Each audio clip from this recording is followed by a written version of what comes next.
André Ropiteau est originaire de Bourgogne et d'un village où l'on fabrique de l'excellent vin, c'est le vin de Meursault.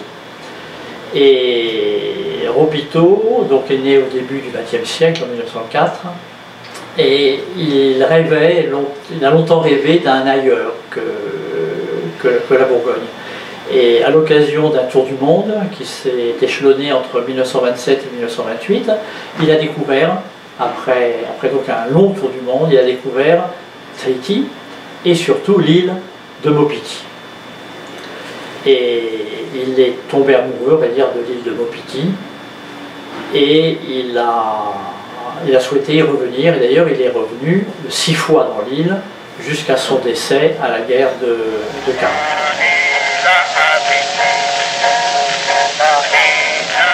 Alors André Ropiteau, à partir de la fin de son adolescence, a tenu un journal intime. Ce journal intime était ignoré de toute sa famille, parce qu'il a été découvert à son décès. Donc les gens le voyaient écrire, mais ils pensaient que c'était un article, quelque chose comme ça. Et donc il a écrit un journal intime sur ces 6 passages, ces 6 séjours même, à Mopiti. Et il avait un excellent ami, bien connu à Tahiti, le père Patrick Aurélie, qui a hérité d'une partie des biens de Ropiteau et qui a reçu de la part de la famille de Ropiteau les carnets intimes, les 17 carnets intimes de Ropiteau. Et le père Aurélie les a ouverts, lus, et a sélectionné des passages. On a dû en réécrire certains, d'autres, et a associé ces écrits pour en faire un livre consacré uniquement à Mopiti. Et le père Aurélie a appelé ce livre « Mon île, Mopiti ». Alors, si on est un petit peu surpris par ce « Mon île », qui est une sorte d'appropriation, eh bien, à l'époque, il y avait beaucoup de gens qui nommaient leur récit mon île sous le vent, mon archipel, etc. C'était une façon, à l'époque, de dire qu'on aimait bien l'île où on avait habité. Alors, ce livre, Mon île Mopiti, a été édité une première fois en 1957, à très peu d'exemplaires. Donc ces exemplaires ont été vite épuisés. En 1992, une nouvelle édition a eu lieu, un peu plus importante, mais aujourd'hui on est en 2020 et ce livre était totalement épuisé. Et comme il a un intérêt double, triple on peut dire, il a un intérêt en tant que documentaire sur l'île de Mopiti dans les années 30, il a un intérêt par les illustrations, et il a aussi un intérêt car se révèle l'homme, Ropiteau, à travers sa description de l'île de Mopiti.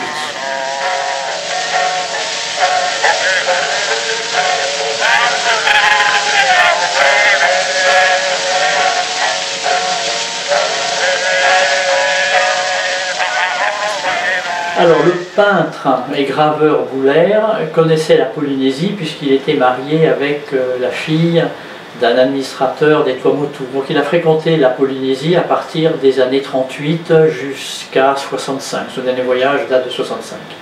C'est aussi un ami du père Aurélie, et donc le père Aurélie lui a demandé de graver un certain nombre de scènes de la vie de Mopiti, comme Boulaire l'avait déjà fait pour les immémoriaux, pour le mariage de Loti, et comme il le fera encore après pour le livre de Bernard Villaret, Les îles de la nuit. Donc ce sont des points de sèche, on a une trentaine, qui représentent la vie sereine, la vie paisible, la vie calme, entourée de la végétation, des gens qui parlent, qui travaillent. Et donc les illustrations complètent l'image de beauté, de calme et de sérénité de l'île de Mopiti dans ces années-là.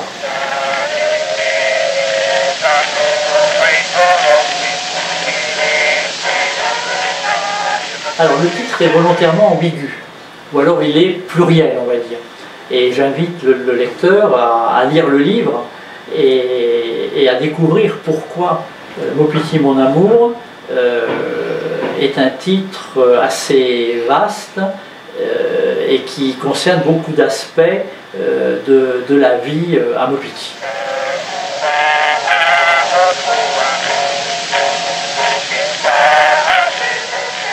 Alors je pense que ce livre a plusieurs atouts. Le premier, c'est de raconter une histoire amoureuse interculturelle entre un Français et une Polynésienne dans les années 30. Mais je pense que ce livre permet, grâce au suivi de la vie de Vainé, de suivre la Polynésie elle-même et l'histoire à partir d'une petite fille de Maupiti jusqu'à une mère, une grand-mère, une arrière-grand-mère, une arrière-grand-mère, la vie et l'évolution des Polynésiens de 1930 aux années 2000.